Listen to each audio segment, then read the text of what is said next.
Tonight on CFTK-TV News, MLA Clarité talks overdoses in the legislature, local law enforcement organizes an Olympic torch run, and Tony Hawk visits Smithers.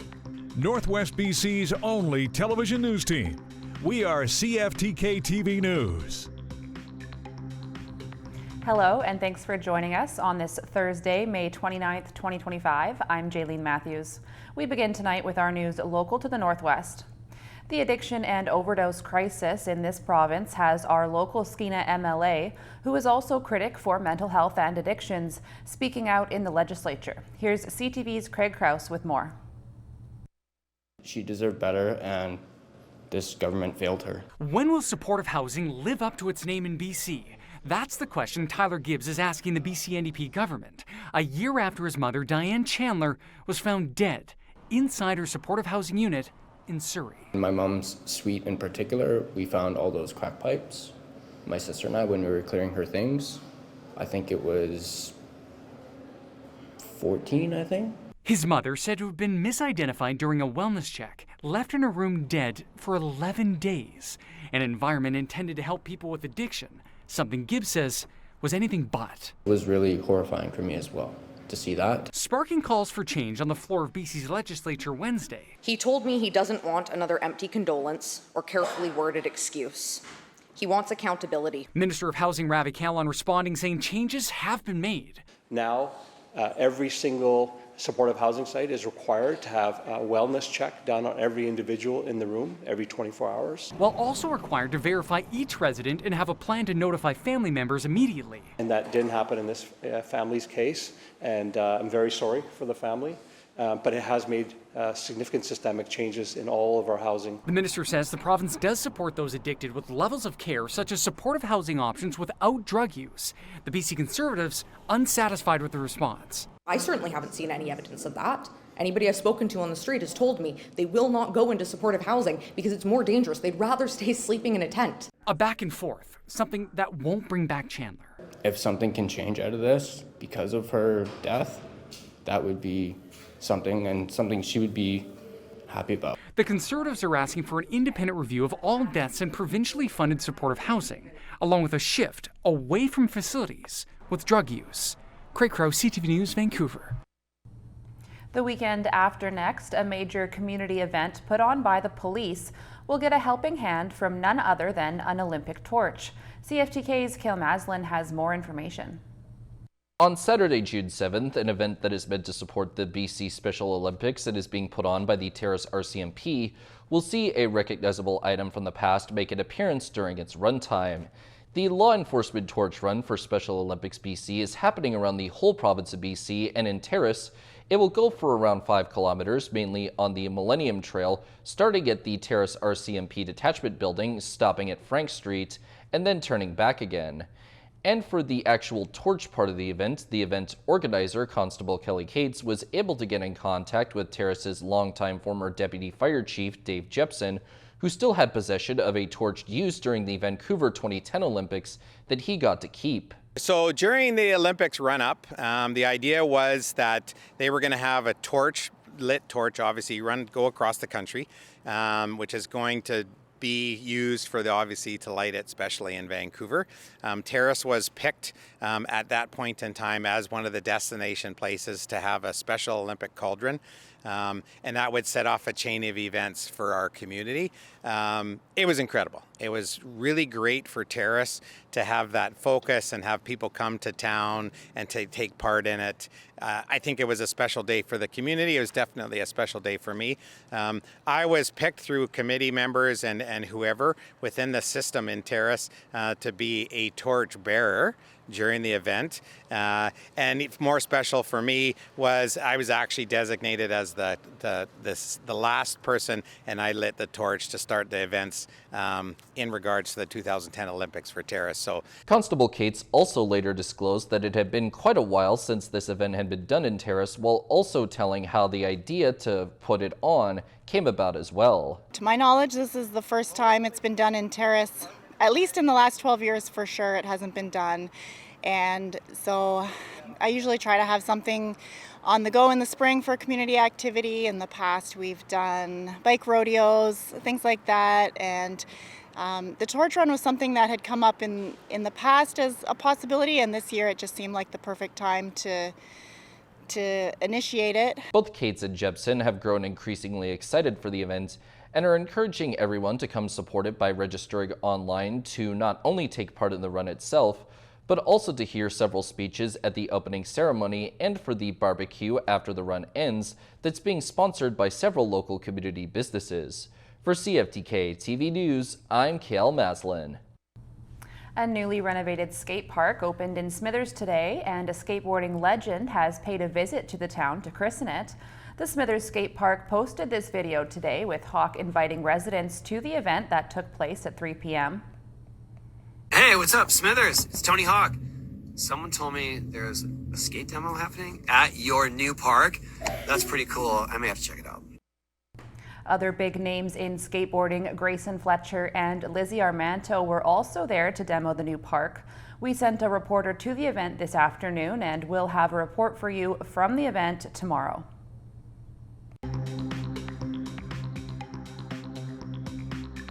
Coming up next, a fatal tragedy in Horseshoe Bay.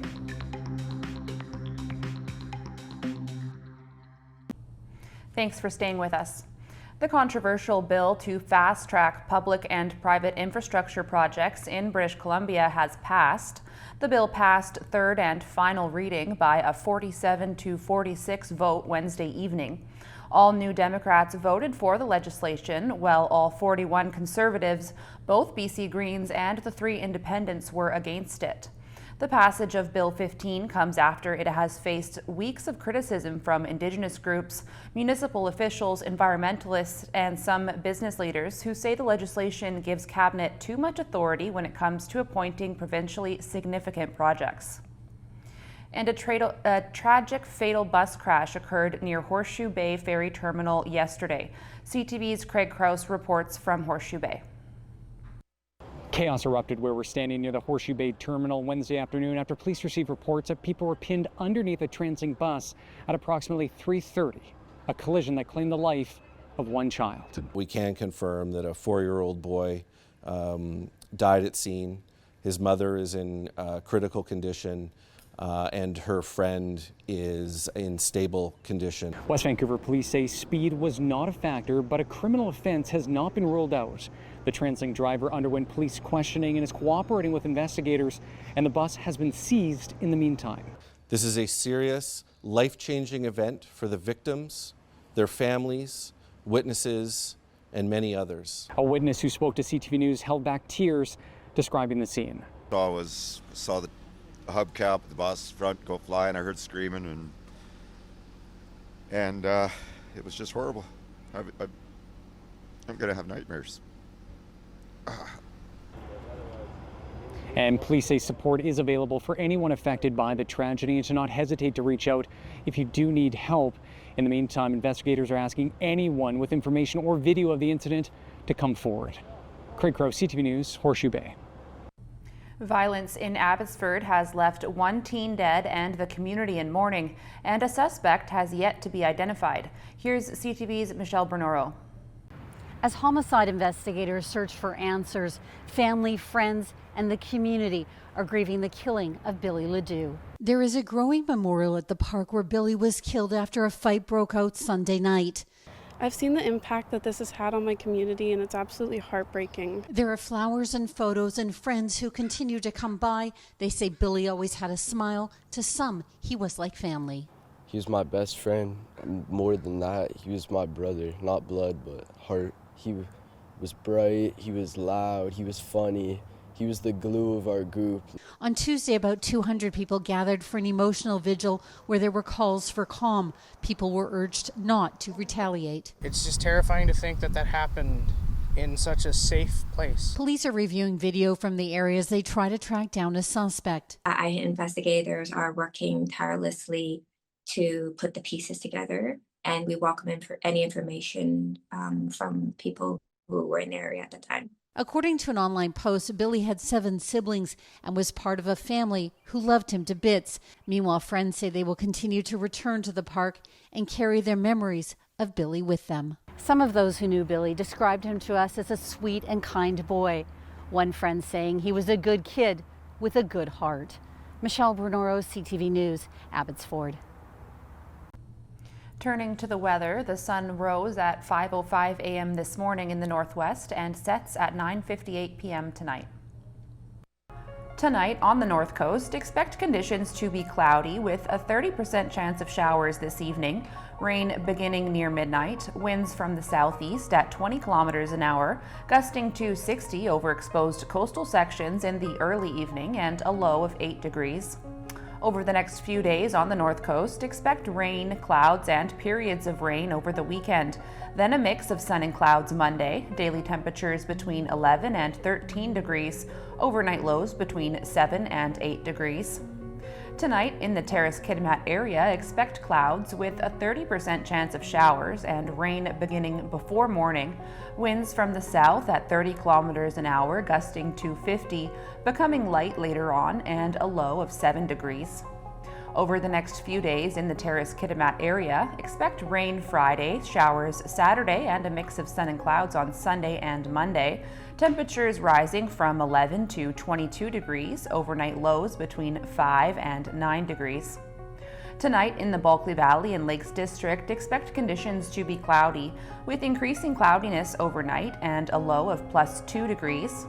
Over the next few days in the Bulkley Valley and Lakes District, expect sun and clouds and a chance of showers for the weekend, with temperatures between 14 and 22 degrees, overnight lows between 2 and 6 degrees. Checking your Northwest highways now.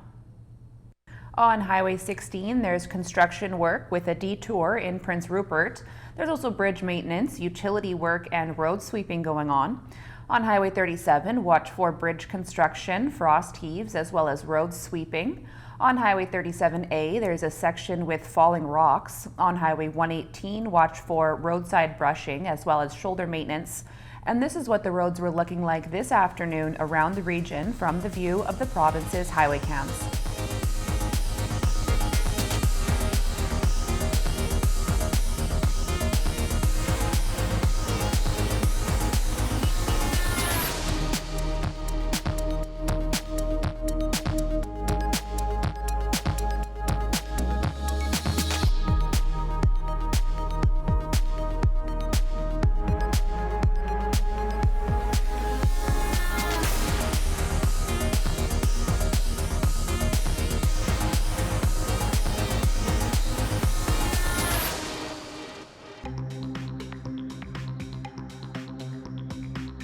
Still to come, an astounding jewelry heist.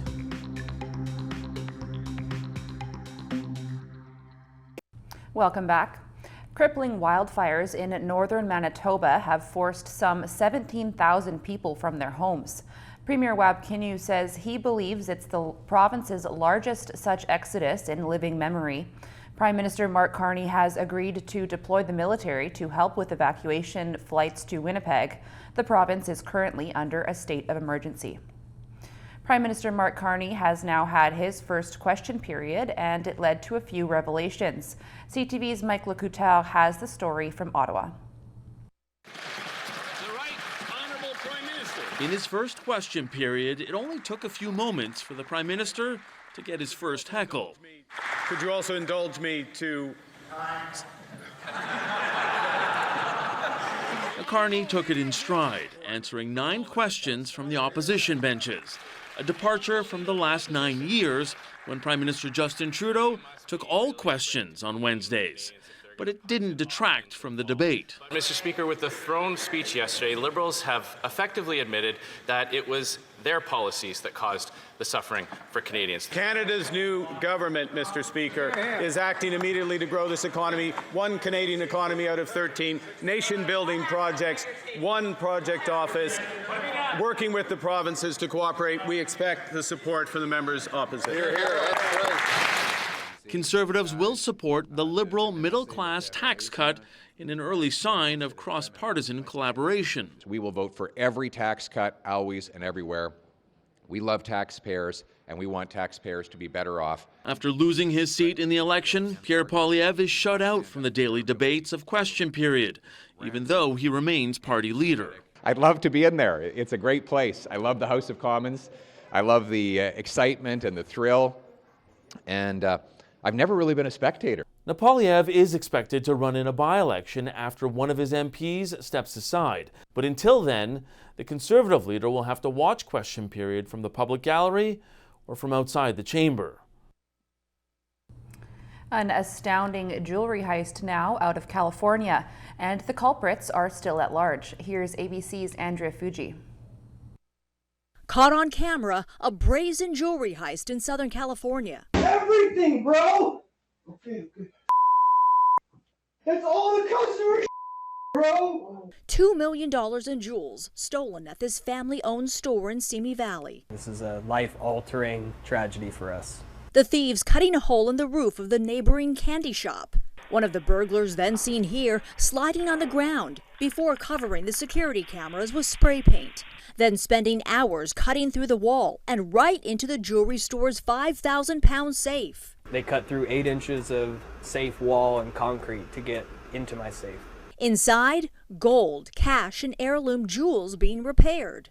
I can't fully give them back their grandma's diamonds or their grandpa's watch or anything. So that's the biggest loss for me. Just last month, a similar burglary in Los Angeles. Thieves cutting through a neighboring building to get into a jewelry store, stealing nearly $20 million in goods. No word yet if the cases are related, but industry experts say the rising price of gold is motivating more professional, tech-savvy criminals.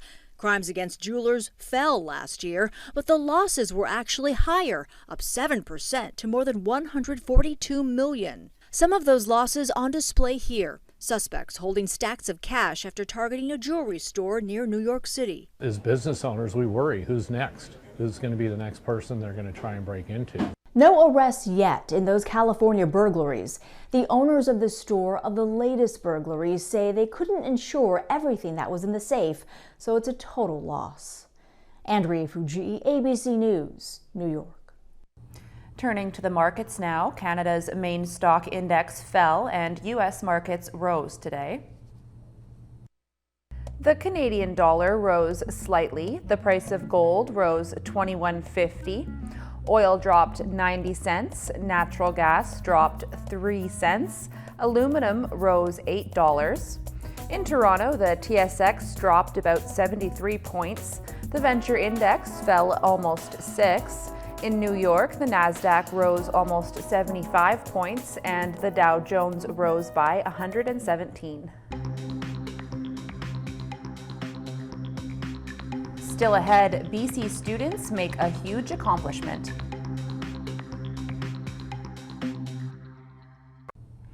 Uber is expanding its services to all of BC, although driver availability may differ across different cities. The rideshare app company launched service in 2020 for Metro Vancouver, and its applications to operate in other regions were denied. In May, it received approval from BC for a license transfer to operate across the province. A spokesman with Uber Canada says as the ride-sharing service is expanding across the province, the company is now also looking for drivers from Nanaimo to Fort St. John and everywhere in between. And some BC students have accomplished an incredible feat in the medical world. Here's CTV's Brendan Strain with the details. It is incredibly unusual. That's Derek Harrison, a high school graduate of Brentwood College School in Mill Bay. He is part of a group of students that has achieved an extremely rare accomplishment, getting their peer-reviewed research paper published in scientific reports. We were initially trying to find if hitting your head during normal sport repetitively could add up to something like a concussion. Their findings found that answer is yes, using a brain scanner called NeuroCatch. Grade 10, 11, and 12 students measured the brains of fellow students involved in contact sports, then compared scans done to students on the school's rowing, climbing, and tennis team. What they found is exposure to constant contact will affect the brain's cognitive processing. Those students then took their research one step further, comparing their findings between male and female athletes. The big difference that was highly significant is the female athletes had larger brain responses than the males. It also means that they may in fact have more vulnerabilities to concussive impacts. Ryan Darcy is a neuroscientist and invented the NeuroCatch platform. He worked with the students on their research. He says being published in a scientific publication is usually reserved for research professionals working in hospitals or universities. It's an absolute big deal. When we go to our doctors and we're wondering how they're getting access to the latest advances in medicine, they get those from scientific journals that publish scientific studies to tell them how things are advancing in medicine. This is what we use to help get data from the students' brains that we scan. Now a new generation of Brentwood College School students are working to further that research. If subconcussive impacts can have a long-lasting damage. And if the brain is capable of healing, if someone was to take a break from contact sports over the summer break. Throughout time and after their recovery, they can help heal their brains and get back to their baseline function like at the start of the term. Those students hope to replicate their predecessor's success by getting their findings published in a scientific journal as well. I'm very, very enthusiastic about their work because it's the next major step is to check, does this actually last? Derek is now studying neuroscience at the University College London in the UK, hoping to turn his high school experience into a career. I want to stay towards the frontier and continue contributing, building on the skills I started at Brentwood and brought through my university career. Brendan Strain, CTV News, Mill Bay. We leave you tonight with a tale from a pet parent who was separated from her beloved goats. Here's CTV's Adam Sawatsky with that story. Hunaida Bellisfer was preparing to go for a walk with her dogs when they were startled by a bear in the yard. And he was right here coming. So I was screaming from the bottom of my heart, and he didn't want to move. It may have been this bear that a neighbor saw on a different day, but in the same area. I was really scared. He was taller than me. He was really big. But Hunaida and the dogs kept making noise for almost an hour until the bear eventually retreated back into the woods. My dogs followed him all the way up there. The dogs eventually came back, but when Hunaida returned home, there was no sign of her goats. And I took my car and I drove and I called their name. She searched for them everywhere for hours, but they were gone. It was horrible. Because they weren't just any goats, they were family, especially Nara. Rejected by her mom, so I needed to raise her with a bottle. Nara and Hunaida were inseparable. When they weren't watching TV together or going for car rides, the goat would go for hikes with her and the dogs. So she thinks I'm her mom. After Nara became a mom, the goat family expanded to 11. But after none of them showed up the next morning, Hunaida couldn't help but think about her work as a grief recovery specialist. It's important, instead of panicking and anticipating the negativity, trusting that your prayer will be answered. Almost 24 hours later, it was. A neighbor spotted the goats acres away, and Hunaida rushed to retrieve them. Oh my gosh, it was amazing. I just said, babies!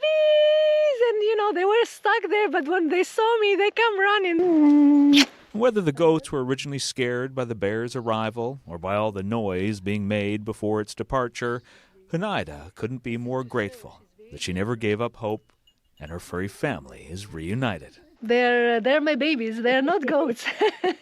Adam Sawatsky, CTV News, Metchosin. That's our news for now. We'll be back tomorrow for more local news. You can visit us at cftktv.com. Thanks for watching.